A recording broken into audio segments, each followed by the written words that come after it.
The art of happiness అనే ఒక book ఉంది. ఈ బుక్ జీవితాన్ని ఎలా పండగ చేసుకోవాలో చెబుతుంది. జీవితం ఇంత నిస్సారంగా తయారవడానికి గల కారణాలు చెబుతుంది. పనే జీవితం అనుకునే పని వ్యసనపరులకు ఈ బుక్ ఆనందాన్ని రుచి చూపిస్తుంది. సో ఈ బుక్ సమ్మరీ మీరు తెలుగులో వినాలనుకుంటే కుకు ఎఫ్ఎంలో అవైలబుల్గా ఉంది.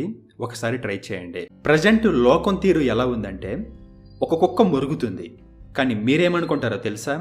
ఆ కుక్క నన్నే చూసి మురుగుతుంది అనుకుంటారు.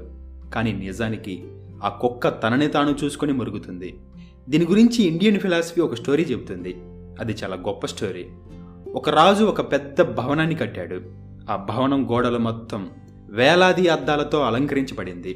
సో అనుకోకుండా ఒక రోజు రాత్రి ఒక కుక్క ఆ భవనంలోకి పొరపాటున దూరిపోయింది. సో లోనికి వెళ్ళగానే ఆ కుక్క చచ్చేంతగా భయపడింది. ఎందుకంటే ఆ భవనంలో వేల కొద్ది కుక్కలున్నాయి. దాంతో పారిపోవడానికి ట్రై చేసింది. బట్ ఎటు చూసినా ఎగ్జిట్ కనిపించలేదు.